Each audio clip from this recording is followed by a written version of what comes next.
doing engaged Friday night? Okay, so they got people that work with us. Okay.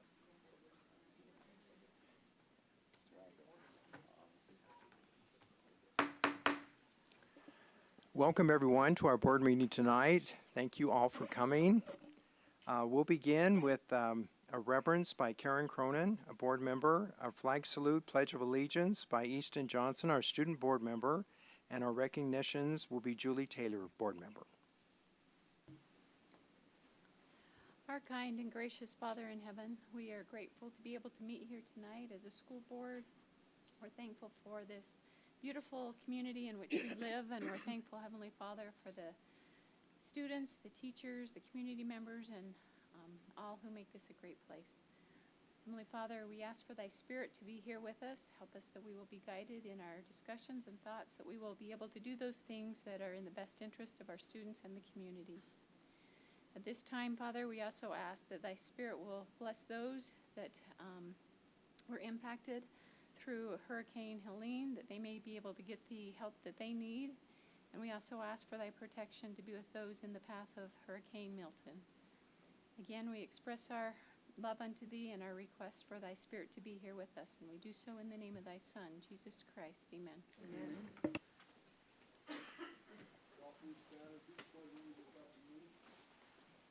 I pledge allegiance to the flag of the United States of America and to the republic for which it stands, one nation, under God, indivisible, with liberty and justice for all.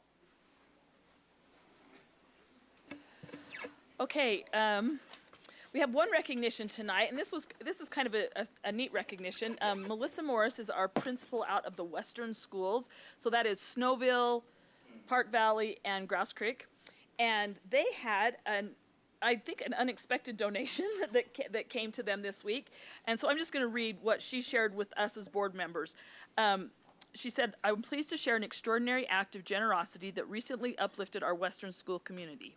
Jimmy Pitts, a pastor from Ogden, the Washington Heights Church, made a significant donation to our schools, wishing only to make a difference without any strings attached. During a visit to Snowville, Jimmy reached out to Joylene Ritchie, who then connected to Melissa Morris. After receiving wish lists from each teacher, including essential items like tissues, expo markers, and paper towels, Jimmy went above and beyond our expectations. He arrived with a van and an enclosed trailer full of supplies, far exceeding what we had requested. His generosity was overwhelming, and he expressed that sometimes small schools like ours are overlooked, but he wanted to make sure the students had what they needed."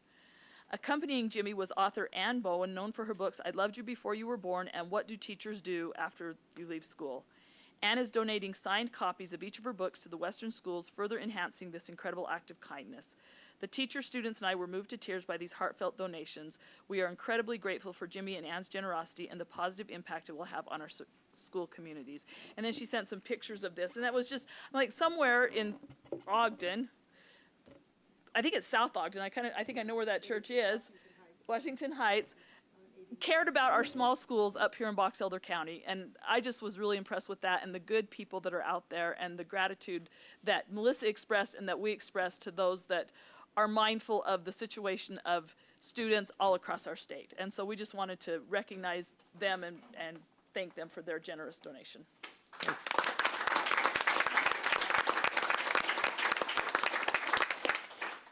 Thank you, Julie. Appreciate that.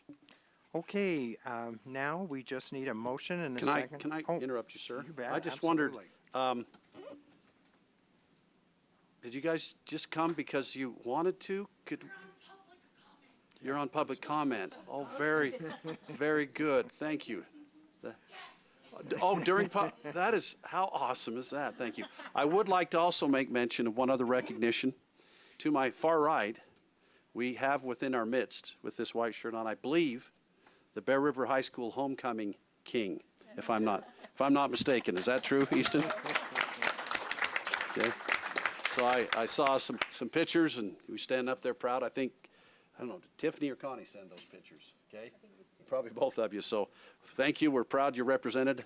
I know when you gave your speech, you mentioned being on the school students. Did you? No, I'm kidding. But that's really cool. Okay, thank you. That's great. Okay, thank you. Okay, we just need now a motion and a second to approve tonight's agenda. I'll move we approve the agenda for this evening. Okay, Nancy Kennedy has made the motion, Brian Smith the second. All in favor say aye. Aye. Any opposed? Okay, we have our agenda. Okay, tonight we have two different comments. First of all, we have the public comment, and then we have the public meeting, which is also a public comment as well, but it's specifically on the bond. So we will do our public comment here first. If you're here to do any comment that's other than the bond, this is the time we'd like you to do it. So if I call your name and you're here for just the regular public comment, that's great. If you're here for the bond, wait just a few minutes and we'll get to you. Okay, Stephanie DeFilbus? Okay? Yes, please. You. I'm actually here on Laura Wheaton's behalf for the PTA. She just wanted to make the comment, she couldn't come, her husband's, anyway, you don't care. The PTA would like to just thank the school district for all of their hard work getting the information about the bond out to the community, especially the town hall meetings. We've heard a lot of praise from the people who have went to the meetings, not only about the meeting itself, but praise of our district, who has been very thoughtful and caring of our children. And I just agree to that. The town hall meeting I went to, it was just so great, being able to ask questions and get all the answers that we need. It was just really good. So thank you for that. Okay. Thank you, Stephanie. Appreciate that. Thank you so much. Okay. Yes. Okay, Melanie Day. Melanie.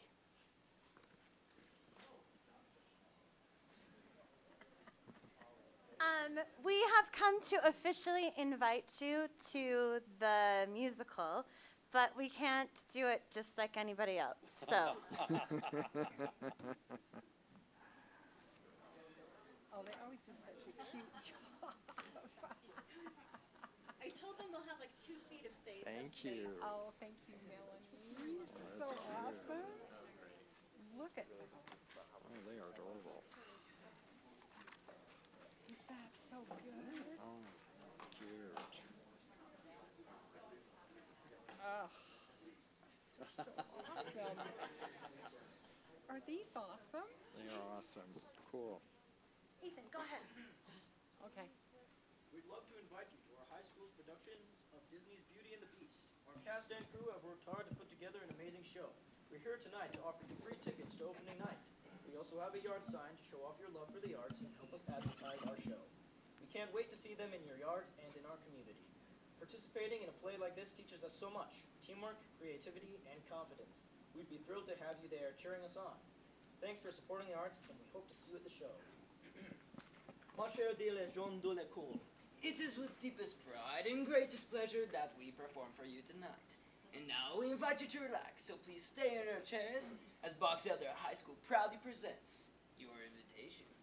Be our guest, be our guest. Watch our show, cause it's the best. If you want some entertainment, take a seat. We'll take that rest. Magic roots. Talking clock, singing candle. And teapot. You'll enjoy it. Come and join us. Don't believe me. Ask this chorus, we can sing, we can dance. Let us put you in a trance. And the shows we do are never second best. Go on and clear your schedules, mark the dates, and then you'll be our guest. Be our guest, be our guest. No, not the kick line. Seat by seat, row by row, filling up to see our show. And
that was great. Thank you so much, everyone. Thank you.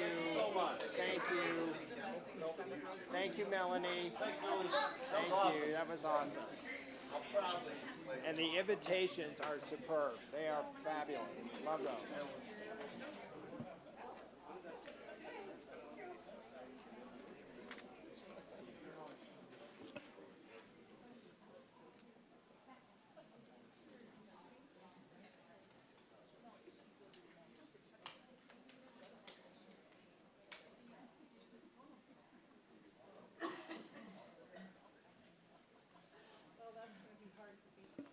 Yeah, true.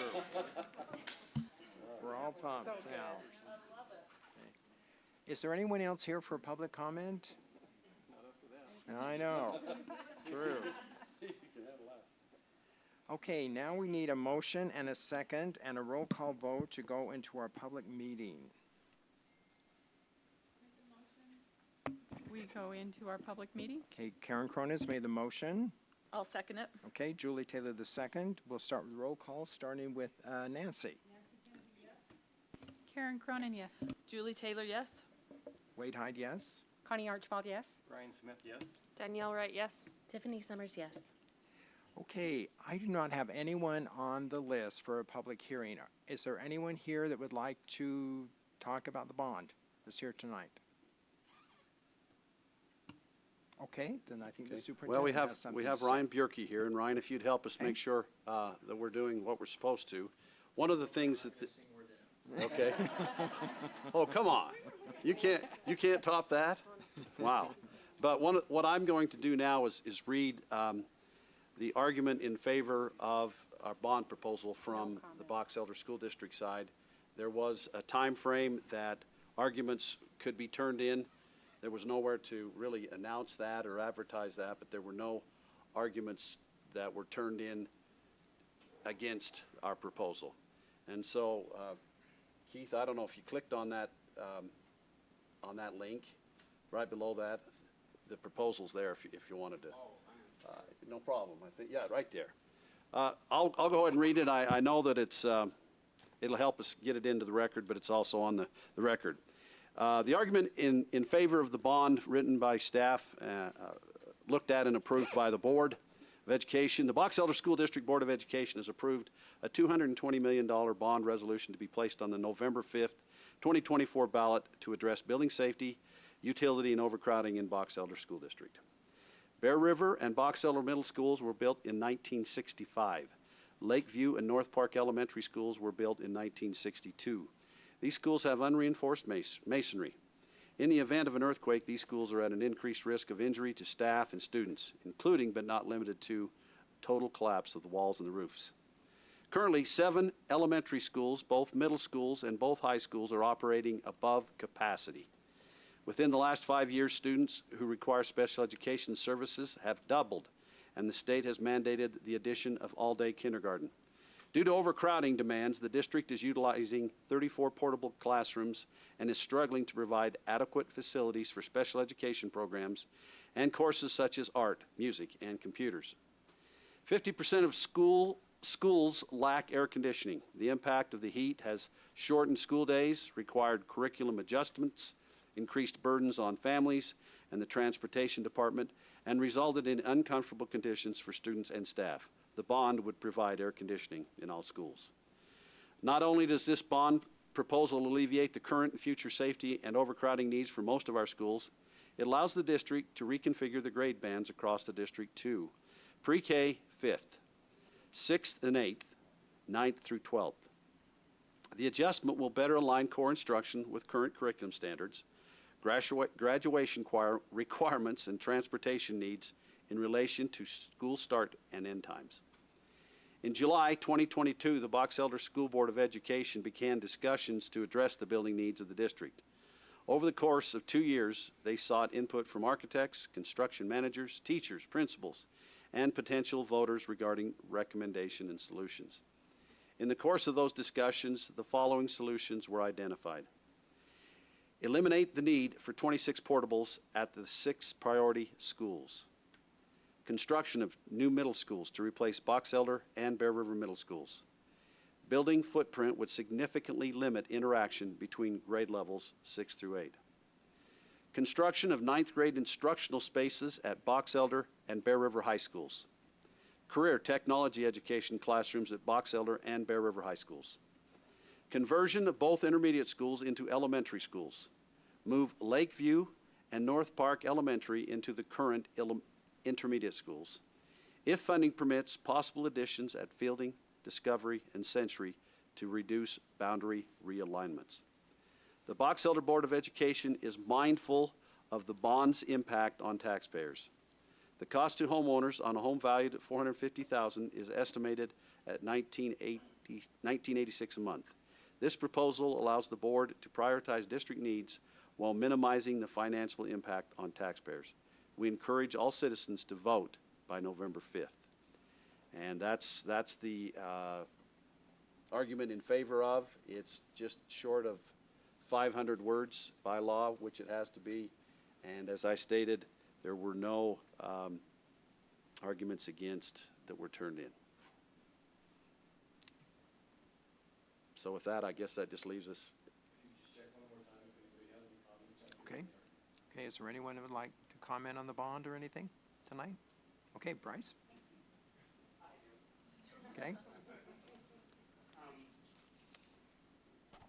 Thank you for taking this on, this very important thing. As a parent of a child in Granite School District, as a former employee, as a teacher who's taught at Bear River Middle School, as a school administrator at Mountain View Elementary, the need for improvements to our schools are so necessary in order for our students to get the biggest bang for their buck. And I very much appreciate you being able to and willing to do this bond. On top of that, I would like you to also consider in the future, given Utah's very unique tax laws regarding property taxes, so that such a heavy lift might not be necessary in the future. Making sure that our tax rate does not continually decrease so that we can capture the growth in our county as well as the increasing costs of operations of the district. People do need to live. You need to pay your paraeducators, your secretaries, your teachers. Everybody needs to get paid, and we need to get paid a living wage. And so in order to do that, we can't just, take it on the nose, take it on the nose, take it on the nose, reduce our taxes, reduce our taxes, reduce our taxes, and then have to do something big like this in order to maintain our district. We owe it to our kids. We owe it to our constituents to do that. So thank you very much. Thank you. Okay, thank you, Bryce. Thank you. Okay, anyone else? Okay, we're good? With that, we can close it. Okay.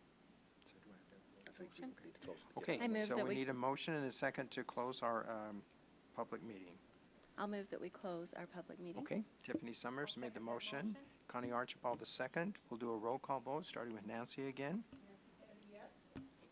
Karen Cronin, yes. Julie Taylor, yes. Wade Hyde, yes. Connie Archibald, yes. Brian Smith, yes. Danielle Wright, yes. Tiffany Summers, yes. Okay, thank you all. Appreciate that. Thank you, Ryan, for coming up Yes, for thank you, that Ryan. short period, but we really appreciate you being here. We really do. Okay. That was good. Thanks, Ryan. They do. Best in the state. Absolutely.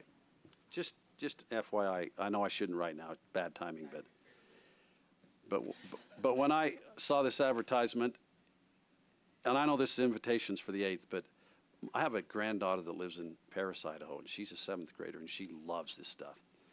And my birthday's on November 10th, so I'm hopeful that I can get tickets to the 9th and bring her up, and I'm so excited. The only thing is it worries me because they just don't have even close to the quality of the type of thing that you, yeah. Well, she could move up here, and she's a beautiful singer, but I'm so excited to bring her and her mother, who's a beautiful singer, kind of as a birthday gift to show them how cool of a place that I live. So thank you. Thank you, Superintendent. Okay, now we'll go on to our action items. Our first one, the approval of positive behavior support plans. That is Megan Bushnell, our Student Services Director.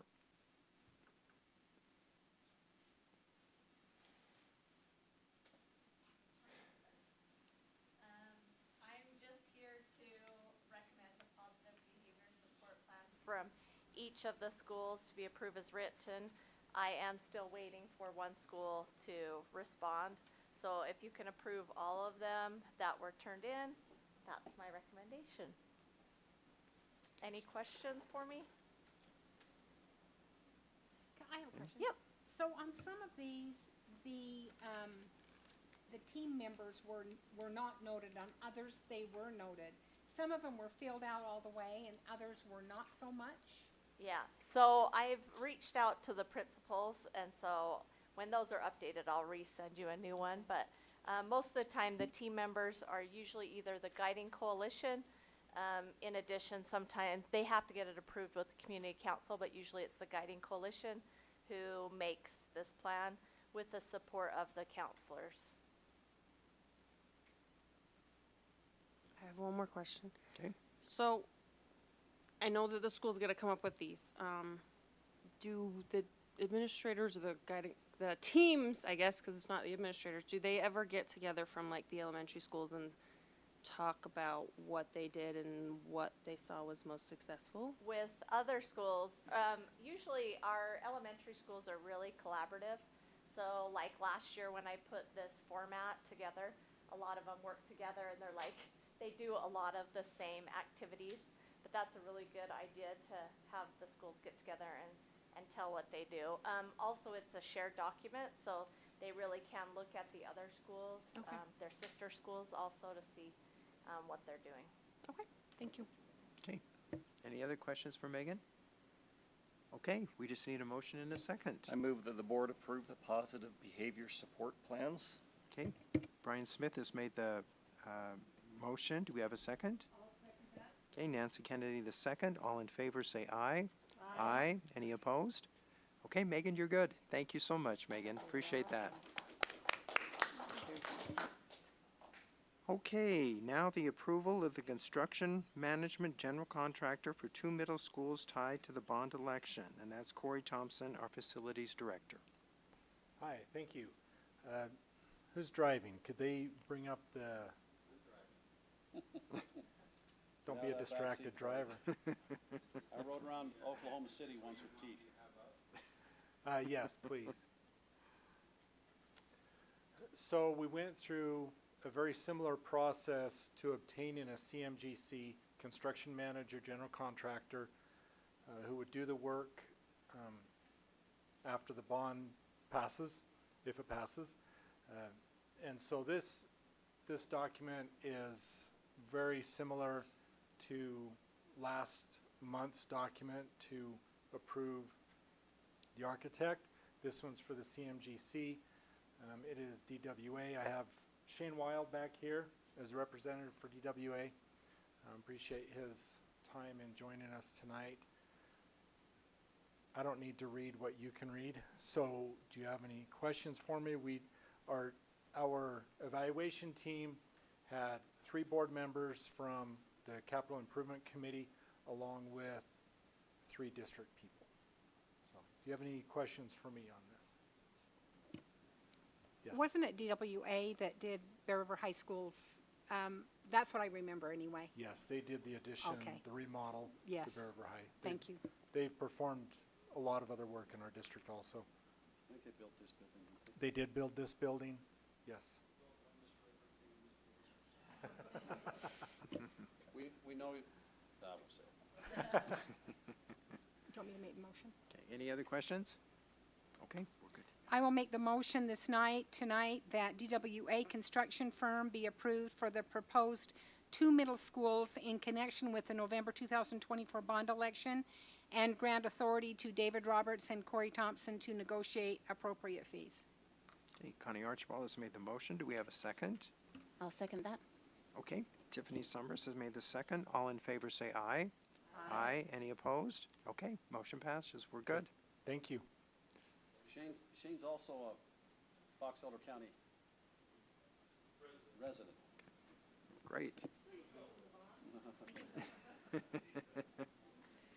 Okay, now we'll go to approval of real estate agent, and that's Dave Roberts, our business administrator. Okay, so we met today and we had a very good, healthy, robust discussion. We had 3 very good presentations.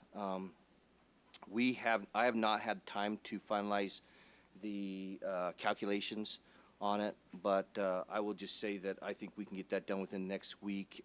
So I would just make a motion tonight that we table the approval of a real estate agent until we finalize the scores, and those scores have been audited and approved by the committee, which consists of 2 board members, Corey Thompson, Keith Meekum. It included a in-resident real estate agent that helped us with his perspective in that industry, and then myself. So if we could table that until we're able to finalize those scores. So we did have all the interviews today, and it was a very tough decision because we had 2 very, very, what I felt were very viable candidates that could do the job. Do we need to decide this before next board meeting, or is this something that needs to be decided prior to? What's your... That's the question I was going to ask, is I don't know until, I guess we do have one other thing in progress, but until really the bond passes, we Yeah, don't know. I don't know that there's a direct need for one prior to the bond So are we passing. considering the 17th as an official board meeting? If we met here, we could have a vote on it then. That's just next week. Oh, you guys have a meeting here on the 17th? Well, it's a virtual town hall meeting. It's a virtual town hall. And So we could advertise it though and just have a short meeting right before. And It will do be that. done either by the end of the day, end of the week Friday, or, yeah, it'll be done by the end of the week. And since we're approving the electronic meeting schedule today, or the policy, we could have people Yeah, do it on electronically. It's a good idea. And we could, if we could convene it, if we could convene it as an official board meeting, Yep. we could do that initially and then go into the public hearing. What day is that again? 17th? Thursday. It's a Thursday? I think we've got it at 6, isn't that one at 6 also? That's what we've been pretty standard. Virtual meeting at 6, we could. I'll be in the mountains, so I won't be Good able for you. to. Dang it. So a week from this Thursday. That gives us a month head start on what we would have. Yeah.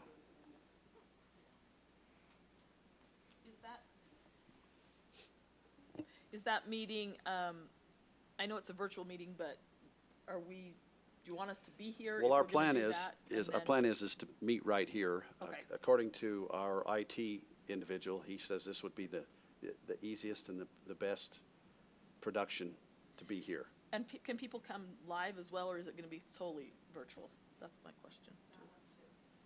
Yeah. That one is designed to be Just virtual. So we'd be specifically, here, but everybody else Yeah. would be. Earlier Okay. that day, we have the fairgrounds that's Right, okay. in person. So we can advertise that. We can start advertising it now to make sure that, see, today is Wednesday, so we can still get Yes, you get can meet that the in the deadline. paper, so it would be in Wednesday's next paper. Yep. And then, the other appropriate state notification places. Superintendent, do you guys still advertise in the paper for regular board meetings? Yes, I think Oh, we do do. you? Yeah, Okay. So we could still Yeah, do that. Great. I think Thursday by noon is when we have to have it in by. So tomorrow. Yep. Yep, we can Okay. do that. Be Okay? okay? Yep. Is everyone okay with that?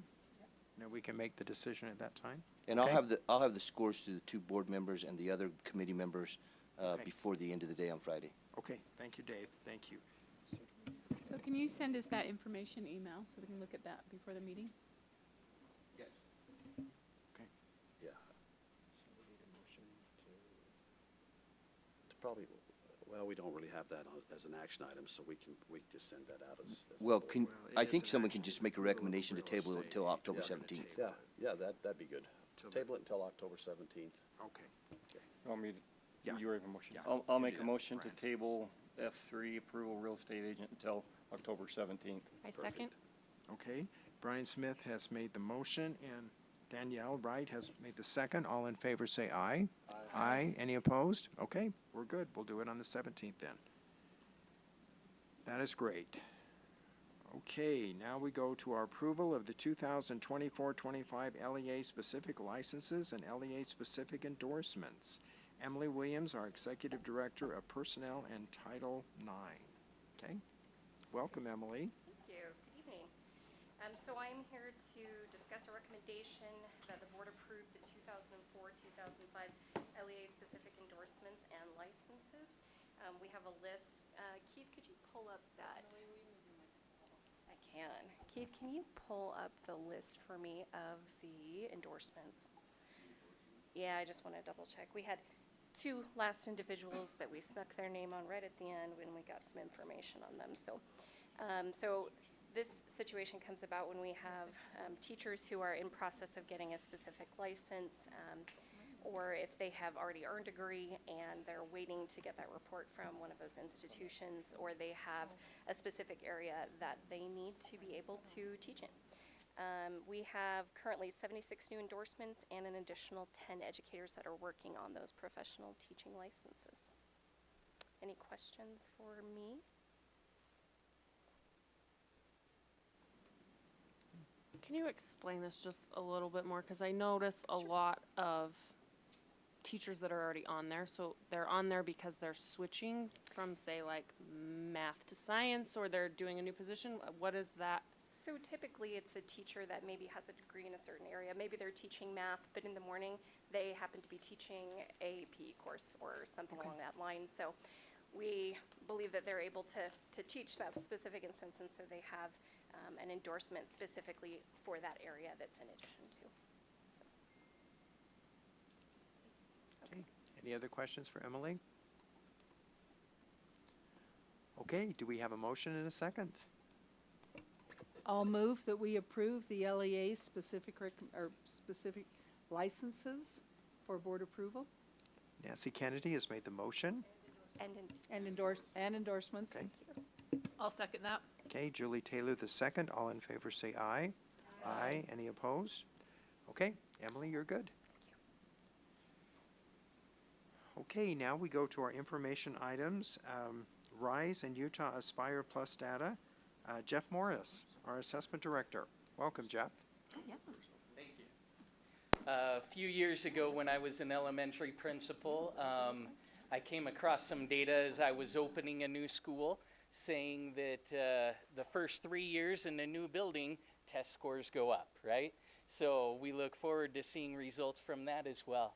Can we open the presentation? Thank you, Keith. All right.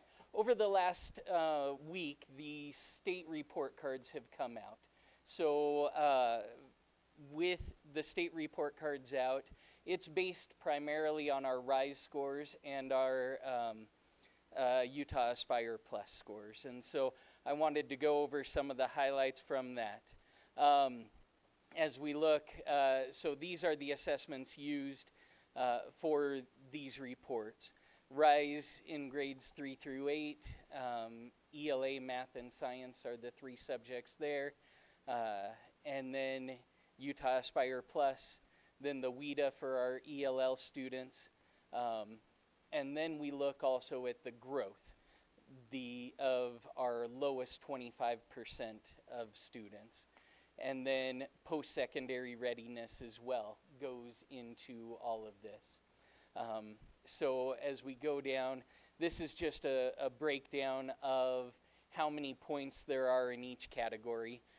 Achievement and proficiency earns 56 points, or 37% of it. Growth is 37%.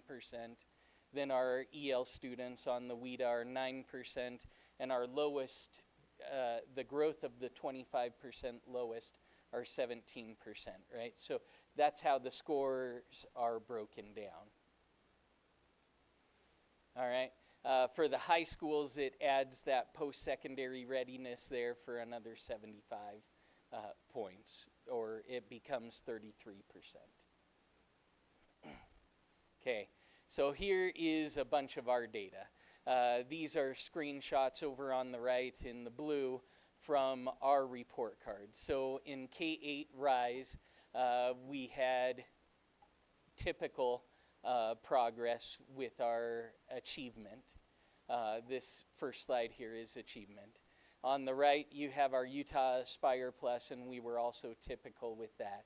You can see down below kind of how we compared to the state averages, with the in ELA, the district being at 40%, in elementary, the state being at 46%, and then in secondary, 42% for the district average, 44% for the state average in ELA, right? And then math was 44 to 45 for elementary and 25 to 32 for secondary. And then our science was 46% to 51 and 27% to 38. Okay.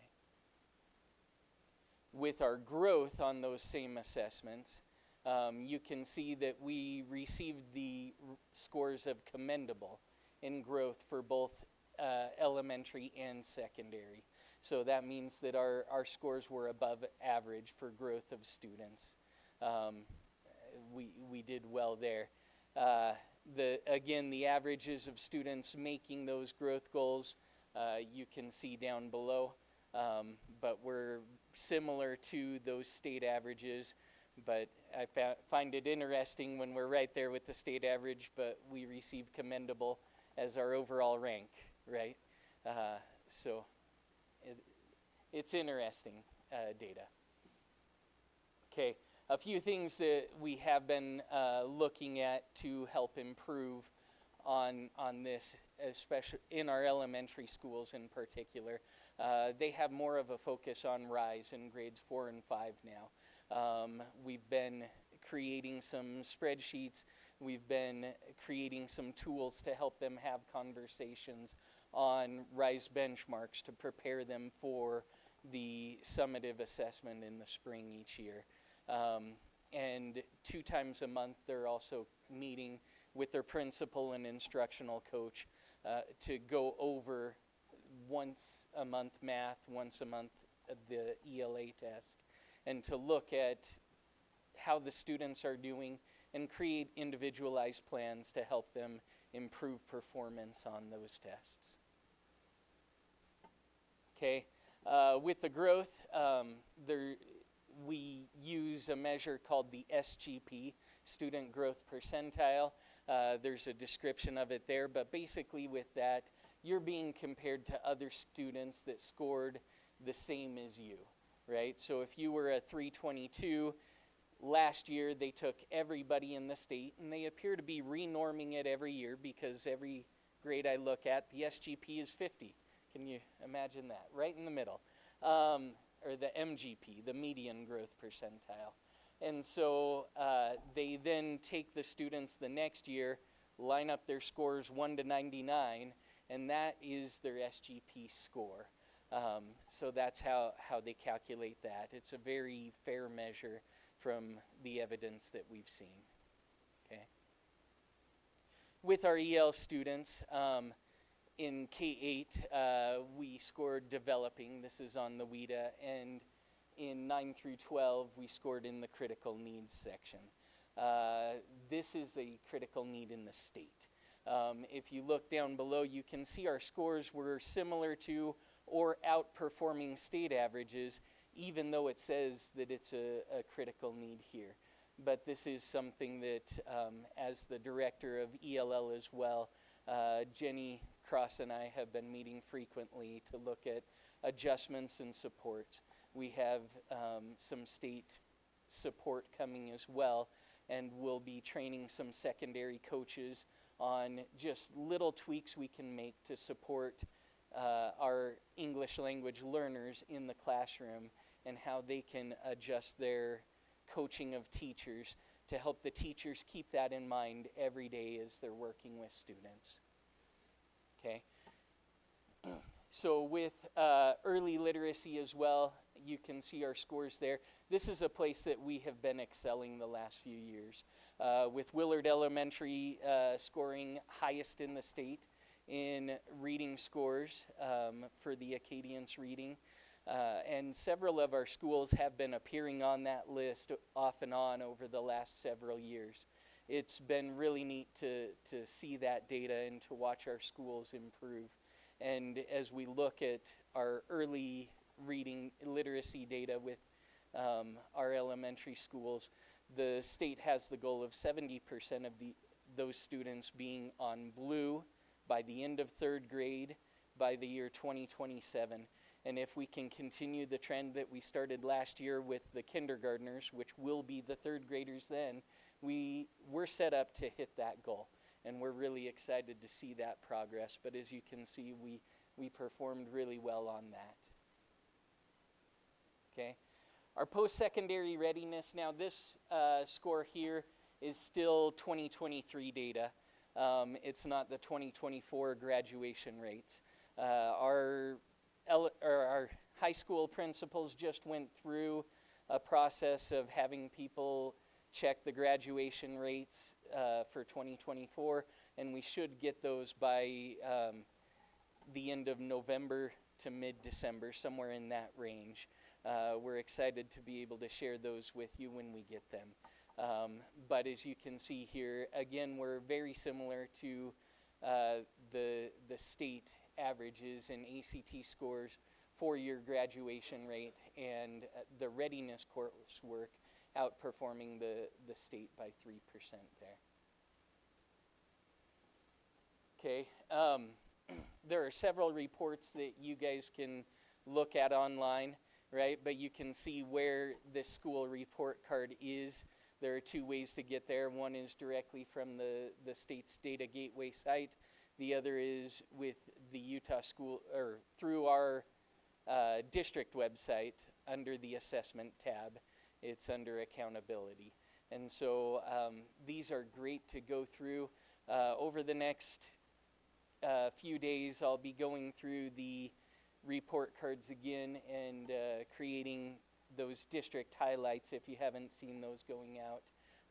They're celebrations of academic achievements of our schools, and each of the schools that got commendable in a different area will be receiving one of those.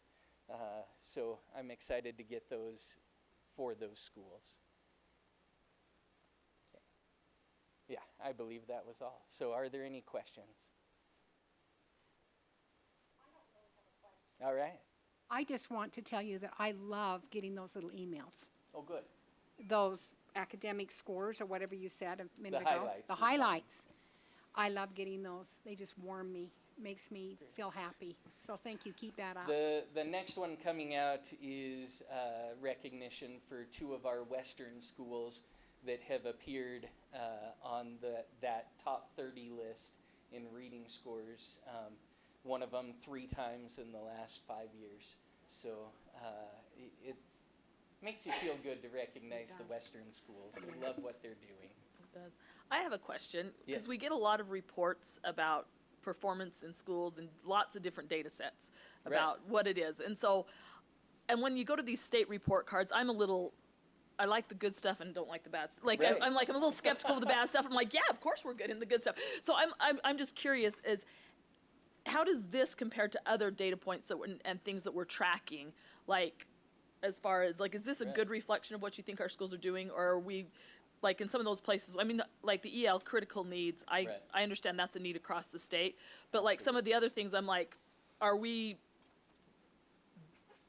I just want to, what is your, based on this and other things that we get, where do you see, like, is this accurate report, I guess? When Relevant, I pull up state data and compare us to the measures that we really value, we are outperforming most districts in a significant way, especially Acadians in the elementary schools. We do really well on those measures. There are some things that the state is looking at with participation rates on Utah Aspire Plus, which is one of the things that is a significant portion of this in our secondary schools. That's a major concern throughout the state, and I believe our participation rate was between 81 and 89%, right? So we were missing 11 to 19% of our students even participating on that assessment. They're also concerned just with student effort on that assessment. Obviously, up to 20% are skipping the test in parts of the state, and then some aren't giving their best effort when they go and get it, and that makes it really hard to measure on this, right?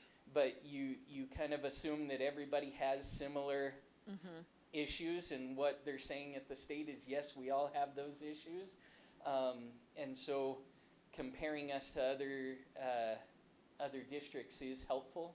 We tend to outperform the larger districts, and then we tend to be very similar, very competitive with our local districts that are similar size or in the same area. I like to compare us with Weber and Cache and Logan, and we're very competitive there, and we tend to outperform those larger districts in the Salt Lake and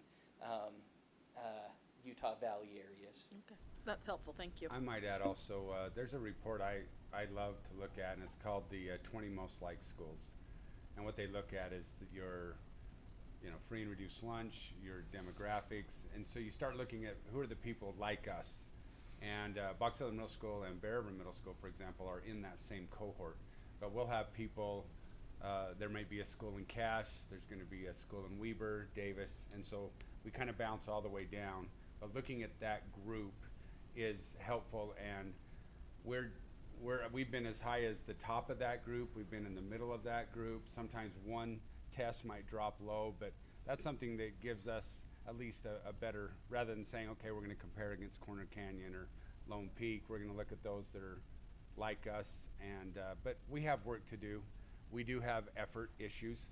Ever since we took the It Counts on Your grade away in 2015, we've seen a steady lack of participation and a lack of interest in doing your very best. Everybody else has it as well, so why are they getting a little bit more? That's the question that we're trying to figure out as well. But it is a concern as I talk to teachers saying they just don't, some students just don't give a great effort, and some give amazing efforts. But again, that's, does it count on my grade? Is a question that often is asked. This has been a big topic at our last few assessment director meetings, and the state is really looking at how we can encourage students to participate. They did surveys of parents, students, and administrators of secondary schools to try and figure out what the main issue is.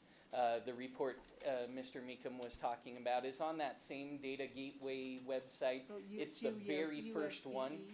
Is it USBE? Yeah. Keith, would it take long to run through to get there? No, it's really quick.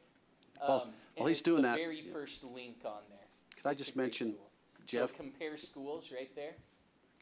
And then you can type in the school. You can look at how we compare based on proficiency or growth. And it's looking at the same measures as the school report card. This is open to everybody in the state. Anybody that can Yeah. run a computer can get here. No login Yep. required.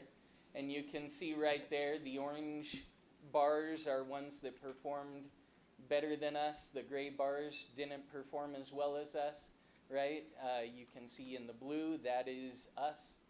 And so it's English, math, and science. And then you can choose comparison type and look at, so on the right, yeah, and look at growth. And you can go back years. I believe they have 6 years worth of data on here. So, yeah, it's a very helpful tool. That more info triangle over on the right, that describes how they choose those 19 schools to compare you to. Yep, but very helpful report, as Mr. Meekum said. And that's why, I mean, I like data. I like information, but I like relevant data too. So like, and so that's helpful to know. And I think that that's one of the concerns that I have had seeing my own children go through school. Right. When it comes to some of these tests, they're like, yeah, we're taking it, but they generally do their best, I think. Right. As a parent, I'm going to say they do, but I know that is, I know that they have, we've talked about, that. And so we want to have the data that actually helps us be better, not just stuff like, so that like in encouraging them to take it and to do that, so we really know where they are. I think that's, and I like is it the MAPS test? What do they do? Right. I think that's been really valuable from what I've seen, is they can see where they are and what they need and where they go. So that's just something is that, we do at a district level, but I really appreciate that. Yeah, which I like it. I like and teachers like it. They're using that to guide their instruction. I've heard from many of our secondary teachers about how do I access this, and how do I get this information, and they want to use it to guide their students' instruction. You know, Jeff mentioned the Acadians reading scores, but as you remember, one of Jeremy's final meetings that he shared the Acadians reading last year, and how well we were doing. I think what we're going to see is the better that our students read, it's going to show us improvement in each one of these areas as we go forward. So I think as they improve, the whole ship is going to rise. And so I think we're going to see some more great things coming forward. Thank you for bringing that up, Superintendent. Yes. Okay, any other questions Thank for you. Jeff? Okay, thank you, Jeff. Appreciate it. Thank you so much. Okay, Emily, yes. Emily is back with us on the October count. Round two. All Round right. two. So I'm here for the October 1 count numbers. I know you were all familiar with this. This was my first year, so thanks, Keith, for helping me understand these the first time around. So we're looking at a couple of numbers for our overall enrollment with our kiddos. We've got a total this year for 12,242 students. It does show that that was down from last year. Ironically, at the end of the school year last year, we were actually down by about 282 students. So this actually is an increase by that amount. So it's the numbers don't quite read exactly how many additional students we've gotten since then. A couple of things of note, and again, these are not the official exact numbers. Robert Gordon's office is going to get those, and we'll have them and get those eventually. But this is our best estimate right now as of October 1. A couple of trends we saw, our kindergarten numbers go up from the previous 2 years. So that's interesting. Our schools in the north grew this year, and the ones in the south shrunk. So we saw our secondary school enrollment increase, and our elementary schools decreased. And then, yeah, I think that's about it for standouts. Any questions specifically on these numbers? I think it's still notable that even though the kindergarten went up a little bit this year, it's still sub 900. And that's the third time in a row for the previous, I don't know, Keith, we've talked about that, 18 years, we think. And so it's still one of the most confusing things to talk to people about when they see the number of new apartments, homes, townhomes, and all that, that still our kindergarten is down. So that's something we've been watching. Earlier, we thought it was actually going to be 900 plus, but when we get close to that October 1 count, then it dwindled to the current number. Yep. So, Sorry. Go ahead. I was just going to say, what was the number we budgeted on? Dave, do you have a number on that? Yep. The number we budgeted on was 12,093, so a difference of 149. So we're in the positive by 149 students versus what we budgeted. So it's a difference of about $500,000. That if we actually stay in that same range, we'll be about $500,000 more in revenue than what we have budgeted for. And the last couple of years, based on estimates and everything else, we've overestimated. So this year we're trying to we were very conservative and tried to catch up there. My comment was just that, you know, as we see growth, the statement couldn't be any more true. It was taught to us by Rod Cook that homes do not mean students. And that is so, so true. As I attend every Tremont City meeting and Planning Commission meeting and all the meetings that I attend to help me to better understand what's going on in my community, that is something that it always comes to fruition that homes, even though we see homes growing on the north end of the county, it does not mean that there's going to be a student in that home. Right. We always have to account for those who are growing up and leaving us and graduating and moving on, and the fact that we are not producing families at the rate that we did in Utah several years ago. That's right. So, all right. Any other questions? Okay. Okay. And my second issue I think that I've got on here is for our conflict of interest form. So the legislature did some updates to the statutes. They're asking us, went through in July, so it's got a couple more bits of information that they're asking the board to provide, and we just got the sample that they provided to us, and so I know you're so excited to be able to fill out this form in October so that you can do it again in January. But if you would please fill those out tonight, and then we will get them posted to the website. That we're doing it so close, because the new regulations came out in July, and so we just received the sample format. I had actually just finished producing one, and then we got a sample one that they said, hey, everybody, please use these. So that's the one that we're gonna fill out, and then we'll get it posted, so. Any questions? Okay. Any other questions? All right, thank you. Okay, thank you, Emily. Okay, our monthly financial report, Dave Roberts, our business administrator. All right. Thanks, President Hyde. So I've highlighted a couple areas in yellow. The first one, everything looks really good, on track, comparable with where we were last year. There's a couple numbers that I just wanted to highlight for you guys. The first one is 87. That's a negative 106,400. That is actually not a negative. What happened is we surplus some buses and some old vehicles that were just sitting in our lot, and that was the money that we received from that surplus. We used, what we had previously done is use public surplus, and in that process of using public surplus, we've had to go out and take the pictures, post the pictures, had to have the individuals that were interested come, and we'd have to spend time talking to them, and a lot of times none of that ever came to fruition because they weren't interested and didn't buy the vehicle. So between Jason and I, we found a different opportunity. We drove the vehicles down there. Once we dropped the vehicles off, we didn't have any more responsibility or resources that needed to be tied into that, and we actually received more money from the auction from T&T than what we had been receiving previously from public surplus. So I think that's probably the avenue we're going to get. And Jason, I'm sorry I didn't see you there, or I could have just had you stand up and speak to that. Salt Lake. Salt Lake is a bigger market, they advertise, and even though they take a bigger commission, we make significantly more with the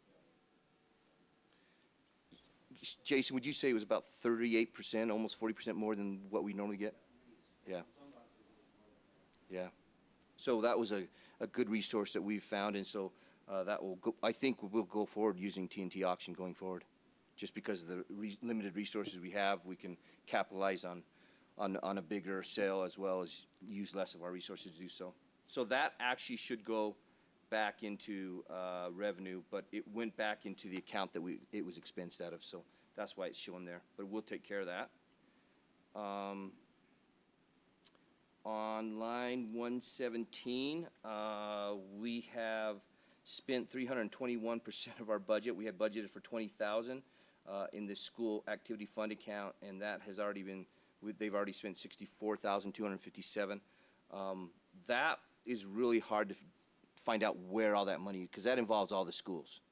And so to go through all the different programs and find out what is kind of been, the expenditures is expended is a little difficult to do, but I do have somebody working on that just to kind of get an idea what the schools are spending their money on. That is way over budget this year as compared to last year.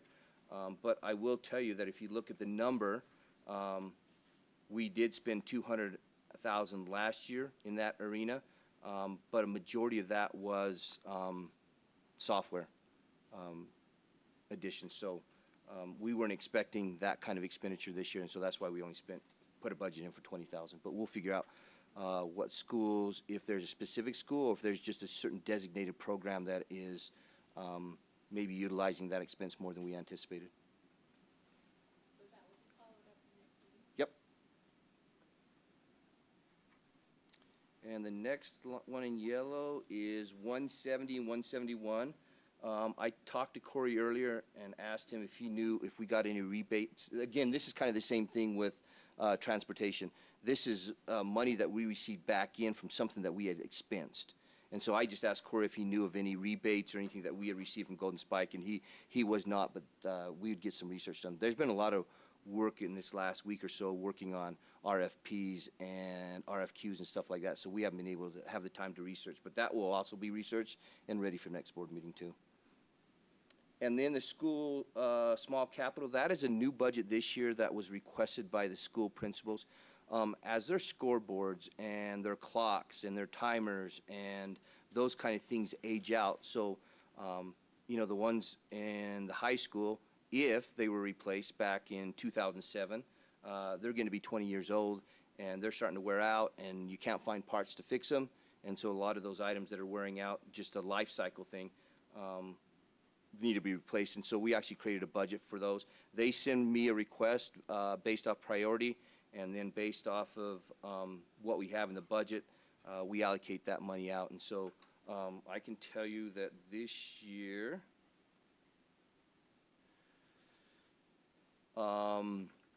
stadium scoreboards, a Kawasaki Mule, wrestling practice mats, baseball, softball scoreboards, gymnasium scoreboards, hurdles, and dirt maintenance machine were the items that were spent with that $250,000 this year. And they bought that at the beginning of the school year, and so that's why, as you look at that budget, the majority of that budget's been spent because they bought it to start the school year and have been utilizing those things with whatever organization is utilizing that expenditure as far as a new or replacement product. Dave? Yeah. How is that different from the budget right below it that says high school athletic facilities? So that is more toward, like, for example, that's where we had the budget for the turf field, the track, those kind of things. So it's more of a major expense, where on this small capital one, it's like a scoreboard costs like $28,000, right? And hurdles cost $17,000. So we were just trying to find money that would allow them the opportunity to say, hey, I have this need, these things are wearing out, and be able to negotiate and talk about what their priorities are in order to be able to replace those items, and so that they felt like their voices could be heard and that they had somebody at the district willing to look at helping them and providing new equipment that would be safer and better for the students. And there wasn't really a budget specific for that. And so marquees will wear out, all these things that wear out over time of life cycle, we didn't really have a line item in order to replace those items. So that's the difference. Is usually on the high school athletic facilities, that's where we'd put like bleachers too, big spend items, new gym floor, those kind of things. We started this process a few years ago when Rod was here, and then Dave's been very good to keep it going, and Keith, with his experience in the secondary, it used to be that the school would have to find money, fundraisers, a variety of things to do something like replace a scoreboard, which is, I think Dave said, in the $25,000 range. So we've tried to evolve into this, and Dave has had a lot to do with that the last couple of years, along with Keith, to get to this point where the schools now do not have to dig it up from their own specific funds. It's great timing for that because some of those funds were school fee type funds, and as you know, school fee type funds now are going away incrementally in the next 3 years. Okay, I think that was the last items I colored. Any questions on the monthly? I'm hoping that next month we'll have audited fund balances for you, but based off of preliminary numbers, I think you guys will be pretty happy where our fund balance is, and that it will be very advantageous for us when we come to do our bond. So those numbers will be presented either in November or December, just depending on when those audited numbers are finalized. But the audit company, Squire, will be here in December, so it'll be either November by Sherry or whoever, or in December by Squire and Company. But the fund balances look great. So I'm hoping that will help us tremendously on our rates for a bond if that passes, which we all hope we will. So, any other questions? Okay, thank you. Okay, thank you, Dave. Appreciate that. And I know the superintendent sent out an email to the entire district today, but we want to thank Dave for his service. He's been here for 2.5 years, and we appreciate all you've done, Dave. And we certainly wish you the very best in your new position in the Nebo School District. and certainly wish you the very best. And thank you for the 2.5 years here. We do appreciate it.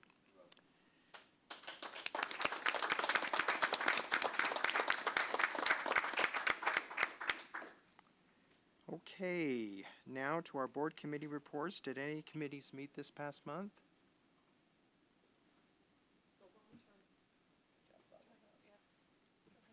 The long-term capital outlay committee met, but I can't even remember what we talked about because there's been so many meetings with bond stuff. We talked about long-term. Capital outlay things. Yeah. But we're kind of in the midst of this bond and like, and long-term projections, and we did look at like, well, when the bond passes, and then what the next priorities are. Corey did a good job of laying out, just showing us the progress that's Yes. been made from, and that's what we had asked this meeting to be, is just an update. So we have the meeting in the early spring, and we just hoped for an update to where those projects that we approved the budget for as a board, and Where he's they were. working, Yeah. he's working hard.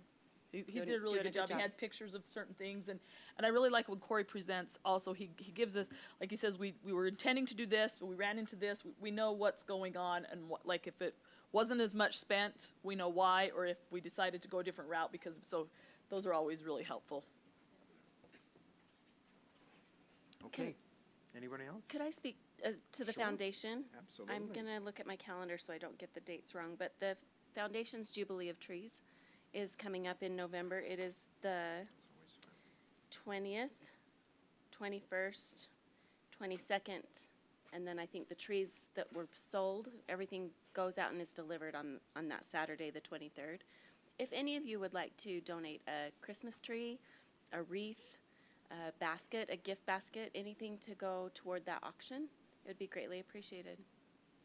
Anyway, yes.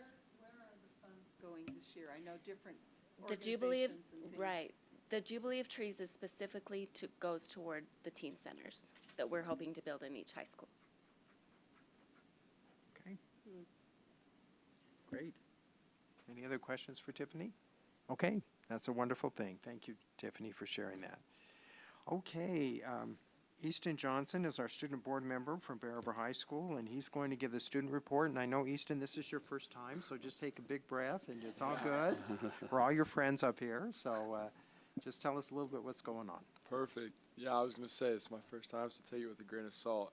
I went and met with the Box Elder Student Council yesterday and just talked to them, and I asked a couple questions on how they were doing, and based on what I was learning, their homecoming week was a success. There wasn't any problems, and they were able to get all their activities done safely. They said that their student section was lacking, so they'll have to work on that. Bear River's not having any problems, but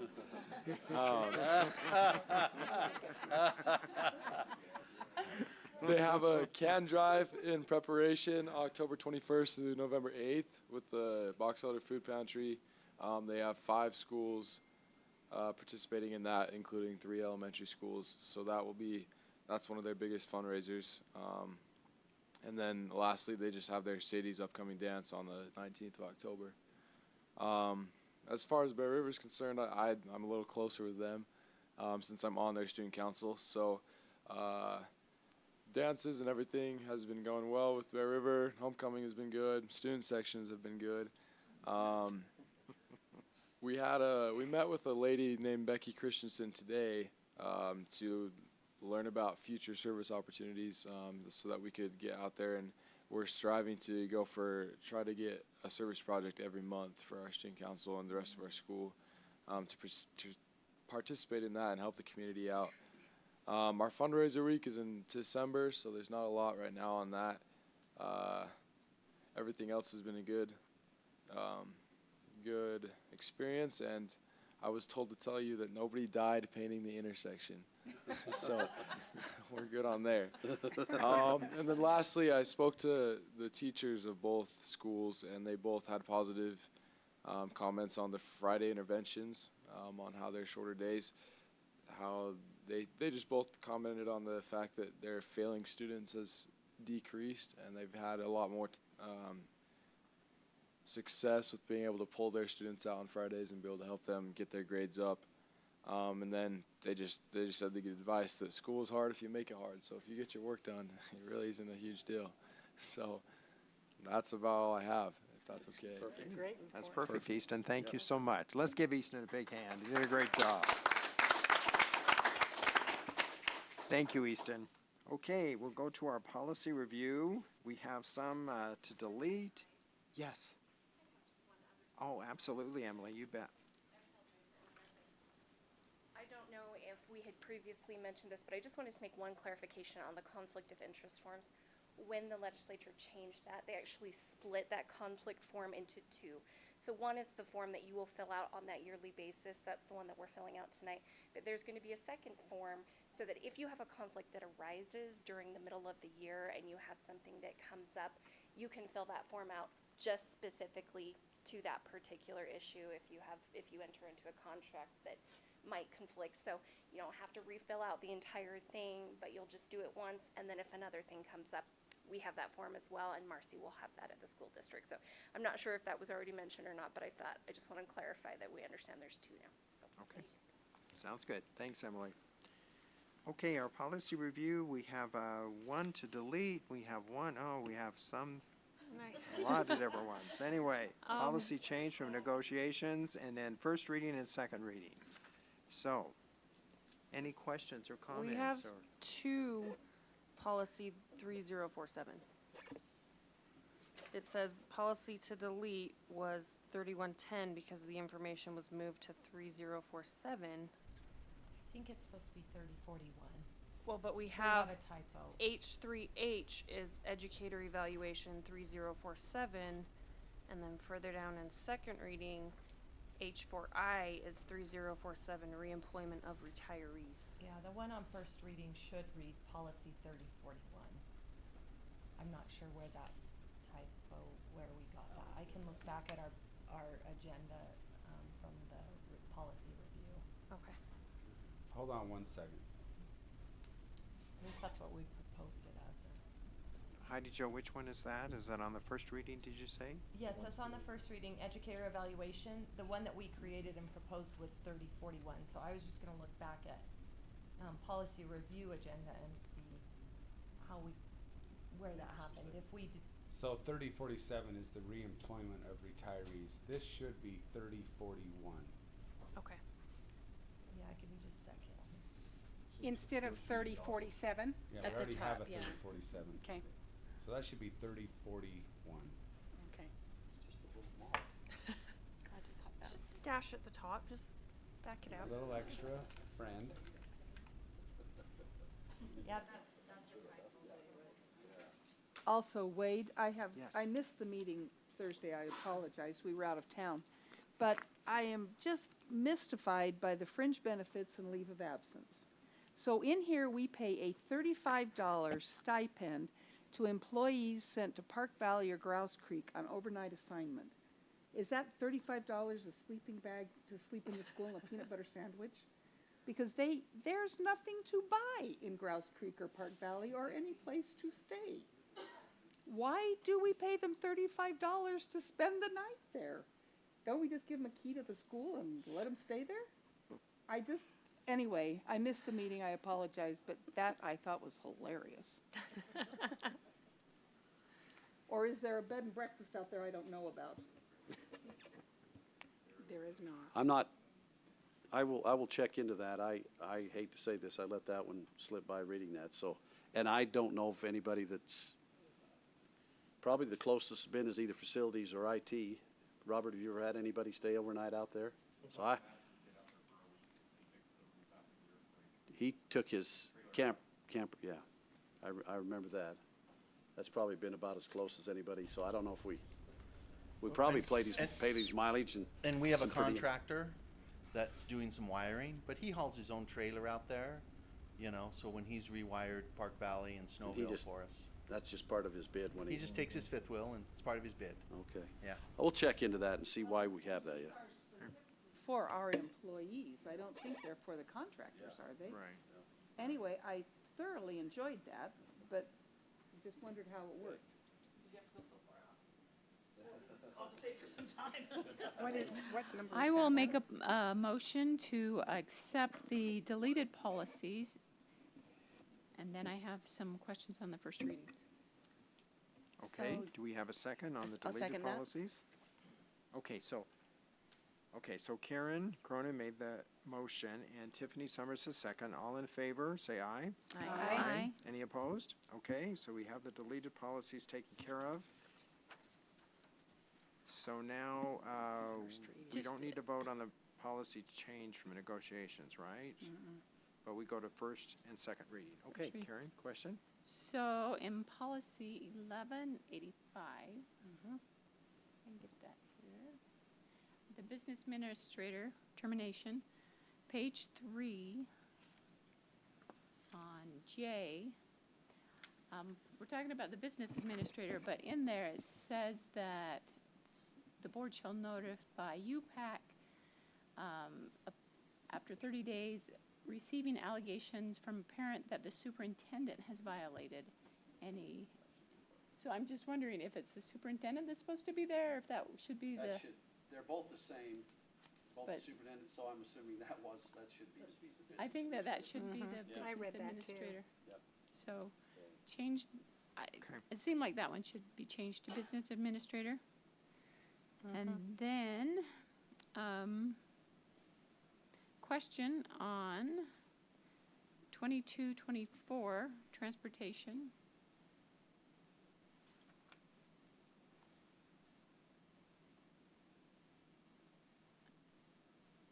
Get it up. Also on page 3. Just a question. It says that if somebody has a positive drug test, that they can undergo it again within 72 hours.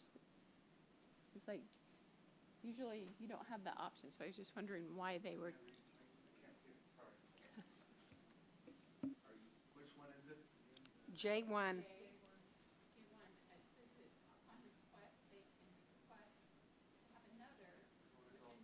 Oh, okay, so when sorry, Jason Sparks. When we're doing drug testing, they give us a sample, but it's put into a sample A and a sample B. If that comes up positive, then they can say, you know what, I want that sample B tested. And then we send that to a different lab. And then if that were to come up not positive, then it would be okay, then that was a false positive, okay? The bus driver will give us a sample, that sample is split into an A and a B. That makes sense, I'm just Yeah. I don't know if I didn't know you could do that, yeah. Well, no, I'm just like. Yeah, I don't know if it reads, does it 3 read days that? later, we No, can it ask doesn't for read another. that way. Because Where it a new says, test may be Where a obtained if the new employee test. desires to undergo a second test. See, that And almost. so it's a second test of that B sample, there's an A Okay, sample and yeah, a I B can see that. sample. I think maybe we just need to clarify it, because when I read it, it's like, you know, And I'll 3 have to days go look at later, it. you It's can based ask off for a. state code, Yeah. so I maybe just, we I haven't. know it is, yeah. But I know that's the purpose, is there's an A and a B, and so they can reserve to have that B sample tested. I'm not sure, Emily could tell us, but is there, the way it's written, does it give us any latitude for somebody to try and? So if it specifically is citing the code, my guess is that they're going to define what a sample looks like. That's most likely what's happening. And so under that definition section, the code typically will say a sample is considered to be this and this. It goes to 2 separate files. It goes to the reliability of the testing, not so much the urine itself, but the testing process. If there was some sort of contamination, typically that's why they include language like that. But I can certainly look at it. And that's why it would be Yeah. a second lab. As long as it's a second test given the same day, that makes sense. the It's just- It's the request same within sample, 72 it's hours is sorry, the request within 72 hours is the employee requesting for the different test I see. vendor. Okay. It's the employee requesting, not testing. That background information, it makes sense, Yep. but before just reading it, it didn't. So I think we might need to have Emily look at it, and as long as Emily's So great that- with it. This one's on first reading, so we could Yeah. update Yeah. that, ask for clarification. It and- does define it in the code as submit a split urine sample for testing. or retesting. So that'd probably help clear this Split up. urine sample. So it probably just Okay. needs to say that. So we've been using the sample codes that they've been providing that the state is doing. The language in the statute does say a second sample, which is why we use that. But we can specify that it's the second sample pursuant to the code. So we can add that if we need to for clarification. Then the, I guess it's 3041 is a new policy, the educator evaluation. Mike, Policy 3041, looks like it's a whole new policy. I was just wondering if we could get, I mean, I read through it, I think it's like 16 pages, but it talks about a committee of parents. How is that all gonna work? Can you give me the Reader's Digest version? Are you on 3041 or 3047? 3047 is supposed to. That's supposed to be 3041. So, we've had an evaluation policy for a lot of years. They made some adjustments beginning this year and says you have a 5-year window to start implementing this. We jumped quickly to this. There were so many changes that we just went through line item by line item. Obviously, here's to your question, Board Member Cronin. A committee of parents can't come in and change what's set in stone, right? There are some things about stakeholder feedback, what that looks like, how often, to what grades. We would like feedback from parents and teachers to say, how can this be meaningful, not overburdensome? We do have to do stakeholder feedback, but what does that look like? Having parents' input on that would be really, really important to us. Well, we had one, and there hasn't been any changes. So there was one when it changed back my very, very first year in 2018.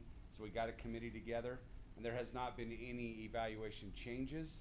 I mean, we had a committee, but we never met because nothing changed. But now we have a significant change, thus the new policy altogether, and now we will gather, once the board approves, to bring in parent groups and teachers as described, so that we can then start getting some of the gray areas or the more general areas. What does this look like at a school, secondary, elementary, etc.? You want to add anything? Just that committee was mentioned in the former policy It as was. well, and. Yeah, that's not So, Really take it's, stakeholder if I read it input. right, if I remember, it's supposed to be equal number of parents, administrators, and teachers. What is that number? How many? Whatever many you choose, parents? as long as it doesn't exceed.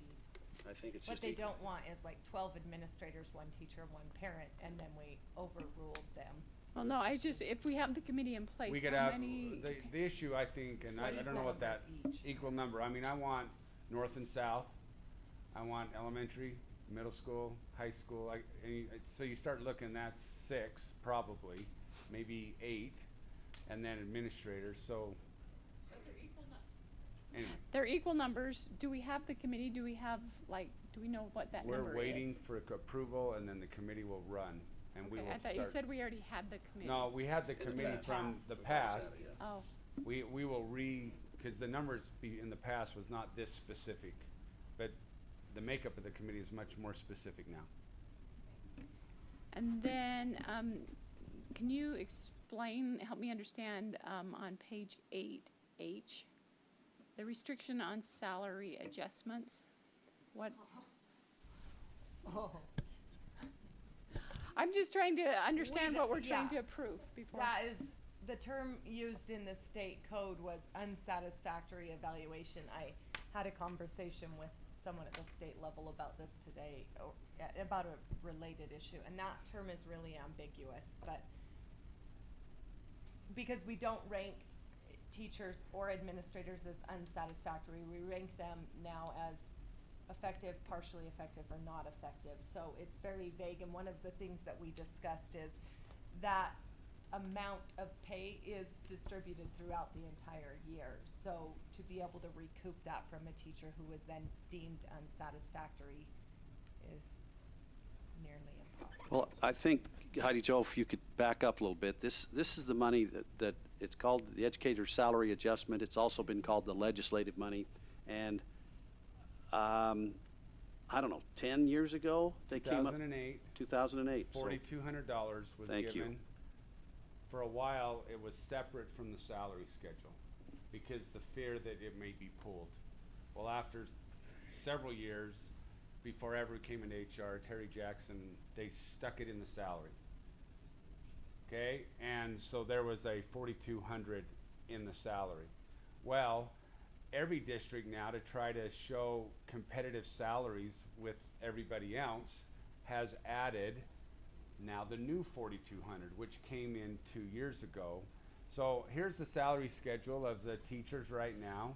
And at the very bottom of the salary schedule, you're going to see a number called 8904. So basically the 4,200 and the 4,200 was the 8,400. And then this year there was an additional 504 put into the salary adjustment. So all of this it's part of, all of that 89 is part of this. The thing that's problematic is almost every district has put it on the salary schedule, so you don't go, oh, Box Elder, you're 8,900 less. But no, really, at the end of the year, if you're satisfactory, we'll give you this. Everybody is giving the money throughout. Now, here's sort of the problem. According to this policy, if you are unsatisfactory, or our terms would be not effective, you don't get this. The problem is we hire them in August, we've not done an evaluation, we don't know their effectiveness, and it's already part of it. But I will tell you this, if we have a teacher and your three categories are effective, partially effective, and not effective, you won't be returning if you're not effective. So in some ways, that's not going to be ever come into play. And one quick note is that the statute requires that be 3 consecutive years of being at that level. So we never get to that 3-year mark. At 1 year, they are no longer with us. So when it it's there in the says, policy in case it changes for us if we determine that, but at this point, that is not what we use for our procedures. so I appreciate that explanation. When it says 3 most recent evaluations, are those yearly evaluations? Are they? So for a provisional teacher, someone who's coming in, for the first 3 years, they are going to be evaluated every year. But if we, no, sorry. Yeah, so they will be evaluated every year for those first 3 years. To the point, if you're not satisfactory or not effective, there wouldn't be a second year, or there wouldn't be a third year if the educator was deemed there. So we don't think this is going to come into play, and or everybody in the district better take off that 8904 off their salary schedule and give it as a bonus in April after all things have done. And no one's doing that right now, and we feel like it would be a disadvantage if Box Elder decided to take the 89 off the salary schedule, and then we're competing against neighbors that have it on the salary schedule. So it's a really good question, and we've battled this, Karen, about how do you, but the word not satisfactory is not even part of the evaluation system. It's not even one of the rankings. So to use the word not satisfactory in the own policy that says that the 3 areas are effective, partially effective, and not effective, we don't know where that's coming from. Thus, Heidi Jo has reached out to the state to say, what is this? We think it's a general term, broad enough that districts can have local control to decide what they want to do with it. But it's not defined in policy what not satisfactory is. Great question, Karen. One more question. Down in policy 5005 talks about the peer courts. I'm really excited to see that. Have we had that before, or is this new this year? We had it back in the day, like when I first came to Box Elder School District in the mid-90s, there was some sort of peer court, youth court. I will tell you right now, Brigham City is the one that would like to jump into this. We're gonna have Megan help us, Megan Bushnell, the SROs, Brigham City. We wrote it in policy that in our hopes we could get Tremont cities and Garland Police Department on board as well, but we're writing it in hopes that we're just gonna get this started and then expanding maybe what goes there. Like Canyon School District, for example, they also have attendance that could go there, and there's some other areas that you could go there. This is just the starting place based on what Brigham City would like to do. Tremont has not committed. We believe it's a good thing. I think it's worth noting that there would be a $25 fee. So if the board does approve this, again, a kid doesn't have to go this route, but there would be a $25 fee to participate in youth court. I'm still kind of in my mind wondering, is that fee waiverable? And does that need to be on our fee schedule? Probably, but I don't know. I gotta ask the fee gurus. So a question, so the $25 fee, is that to be one of the persons on the court or the person appearing before the court?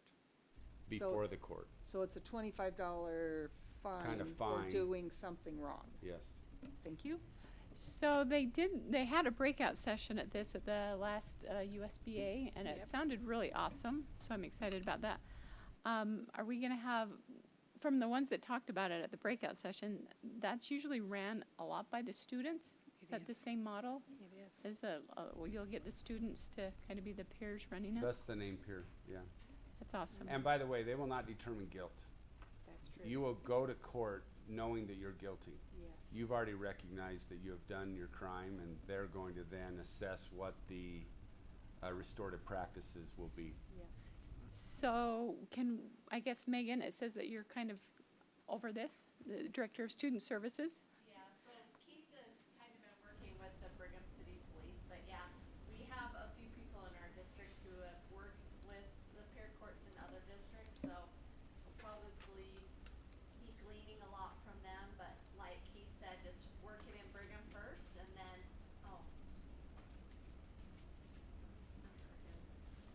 You can stand right there. Okay, so we're just hoping to like work it in Brigham first and then hopefully expand.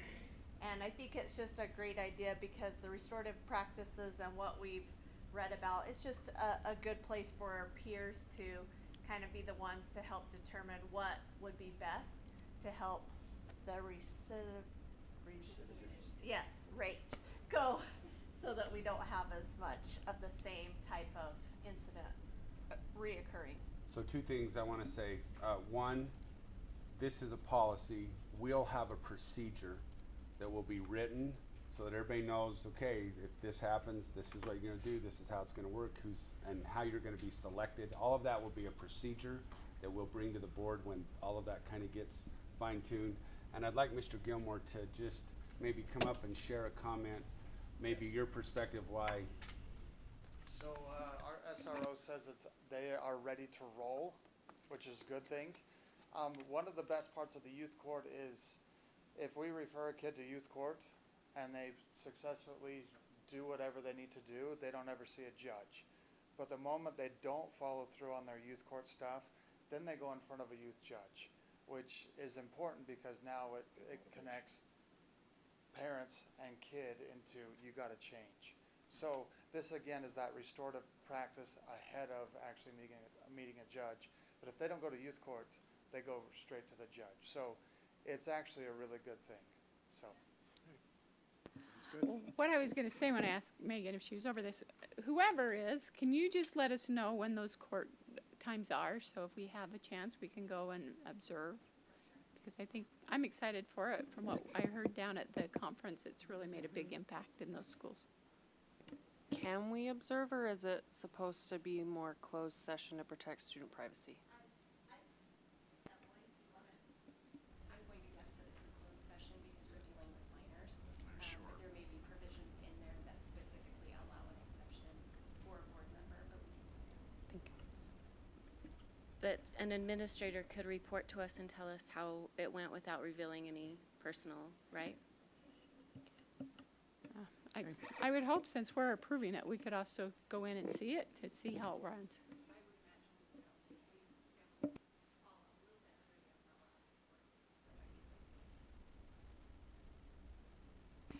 With those, I don't know if anybody else had anything, but I would recommend approval of the first reading as amended.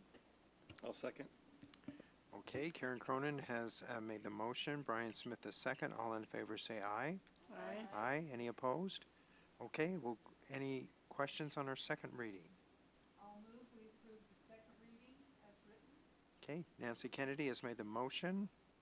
A second. I'll second that. Connie Archibald the second. All in favor say aye. Aye. Aye. Any opposed? Okay. We are done with our policies. Now to our consent items. Any questions on those consent items?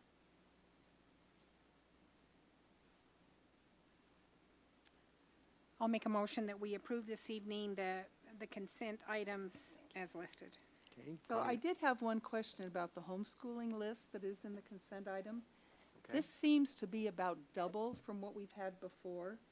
Do you think this is in response to the $8,000 scholarship? Or how many of do we have any idea how many people in our county? The one family with the 13 kids, I figure make $104,000 off the state on that. And I'm just wondering how many of our people applied for and received that scholarship, because this is easily double what we've had before. If you apply for the UFA, Utah Fits All Scholarship, you are not a homeschool student. So therefore, you don't get turned in as a homeschool student. You just apply for the scholarship, and as of yet, there is no information as to exactly who is using that in what counties. And it's one of the sore spots throughout the state that we don't know. The only thing that we do know is that we are a vendor in the 6th grade through the 12th grade. And Keith, do you have off the top of your head the numbers of how many people have done that? Well, based on $500 for a half a credit, anyway, I think we ended up, we have received all the money for people that have, and I want to say the number Yvette told me 2 days ago. Anyway, it's equivalent to about 5 students. Oh, is that all? Like Yeah. $25,000, $24,000 is what we received as people from the Utah Fits All Scholarship coming and taking a class here, 3 classes here. I think if you add that total and Yeah. divide it by the WPU, roughly 3 or 4 students, I think, total. So that's just for students that then participate in our programs. It's not for people that are completely independent and doing else. Yes. So we have no idea Yep. where. And it is one of the sore spots, like I said, that we don't know, and there's no way to know. We did the math. $90 million has been put towards the Utah Fits All Scholarship. I'm going to have a little soapbox, and Box Elder has 1.8% of the students in the state, so 1.8 into 90 million, I believe, is about 1.2 or 1.3 million dollars. That is, from my viewpoint, probably going somewhere else in the state. And so it's one of my soapboxes that whenever I get a chance to stand on it and talk about this, I do, because I think it's wrong. So I'm going to just keep pounding that as long as I can. So I will say that when I did come here 8 years ago, we had about 300 kids in homeschool. And Marcy is the one who takes in these homeschool affidavits, and it has grown, like you've said, to 638. It's been kind of steady. It did take a jump during the pandemic. And one thing that Marcy is still amazed about is we have a lot of kids or a lot of parents that turn in the certificate to be homeschooled as they move into the community. And they've been at other locations, other school districts, other states, and they move in and already are homeschooling. So I don't know what that means, but Marcy says, oh, I've got another family that just moved in. They're homeschooling, and it doesn't have a list of their previous schooling, which some do. So it's kind of a interesting thing. So do we have any idea how many of these students are elementary or secondary? Any way to break that out? I think as she looks at that in the families, I think it has their ages, so we could do that, I think. Yeah, 'Cause could you get us the breakout of that? And then the other question I have is, I know of families that are homeschooling that's names are not on here. So does everybody It have is, to? it is not a law anymore that you have to do it, and so there are many more than there are on here. And I don't know what the motivation is for people to turn it in anymore. I was gonna say, so Yep, is there I- any reason why people turn it in? I do not know that. I know it used to be very, you know, if you didn't have your name on the homeschool list, people would turn your name in, you could call the police, they would go and DCFS would get involved. Now Utah is a parent rights state, so therefore they can do with them what they want. So I don't know what the motivation is to get on the list. I really don't. So then, this probably is a I'm- underestimate, Very much so, I would guess. which with 638 students, that's almost rivaling our Golden Spike enrollment. Yeah. Just about There's a lot of kids. 100 students less. So does it, if it's someone that was in school last year, like, do we track that at all? Like, we know they were in a Yeah. school last year and now this year they're Yes, turning in a homeschool waiver. Do we have numbers on how many? I think Marcy probably could tell us that, because we do have them, you know, just to be quite blunt, they have a issue with teacher or something they don't like that we did, they then pull them out and homeschool them. So we do have some record of that. I don't know how far back, but certainly on a year-to-year basis. Okay, any other questions? Okay, we have a motion by Connie Archibald. Do we have a second? I'll second. Okay, Nancy Kennedy made the second. All in favor say aye. Aye. Any opposed? Okay, we have our consent items. Any suggestions for future board meetings? We're good there. Okay, upcoming events, a number of bond town hall meetings there. The first three, and then our virtual bond town hall meeting is going to be also a board meeting. So we made that aware tonight. And then also, don't forget that the Master Board Award, we had everyone do that last year. That was fantastic. And that is due by the last day of November. So if you kind of shoot for Thanksgiving, that's always a good date.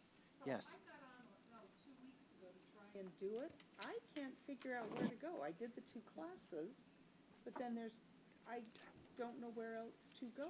I don't know. Well, it's a brand-new site. Yes, it is, and And it's not easy to navigate. And it was hard for me too.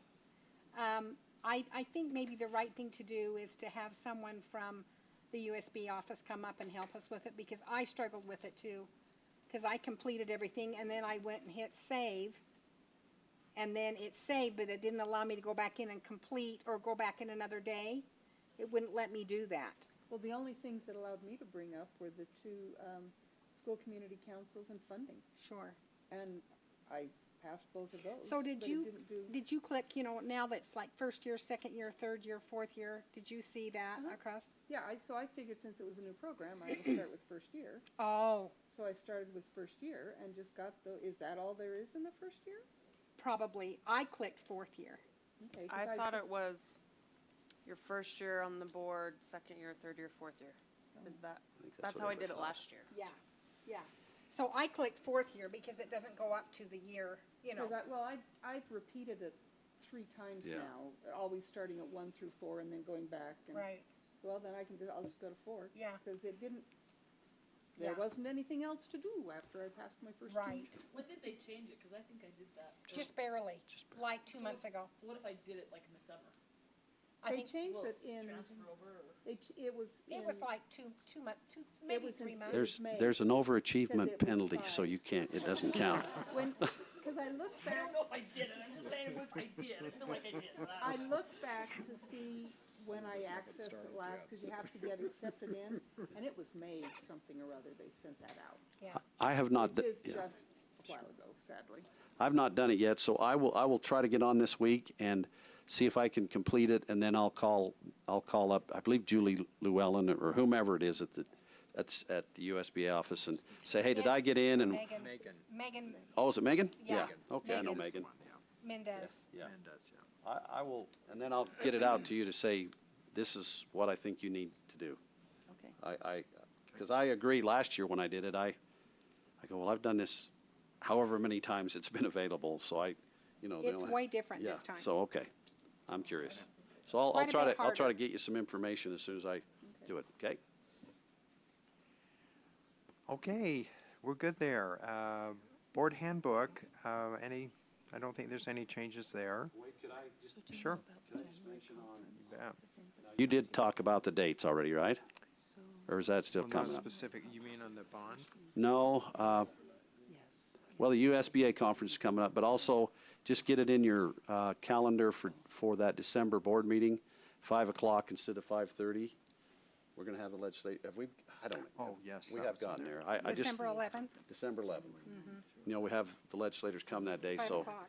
if you could get it in your calendars now, it might help you to remember. And we'll bring it up again next month, of course. Sorry, Okay. I thought that extra half hour would be confusing sometimes. Okay, sounds good. We can do that, you bet. Okay, so now we're going to go into a closed session, and then we will adjourn our meeting in the closed session. So we just need a motion and a second to go into closed session. I'll move, we go into closed session. Nancy to discuss Kennedy has made character, the professional motion. competence of an I'll second it. individual. Okay, Nancy Kennedy, the motion. Do we have a second? Was it Dan? Oh, Tiffany. Tiffany Summers made the second. We'll do a roll call vote, starting with Nancy. Oh, Nancy Kennedy, yes, sorry. Julie Taylor, yes. Wade Hyde, yes. Connie Archibald, yes. Ryan Smith, yes. Danielle Wright, yes. Tiffany Summers, yes. Okay, thank you all. Thank you all for coming. Appreciate it. Have a good night. Got a lot of homework tonight?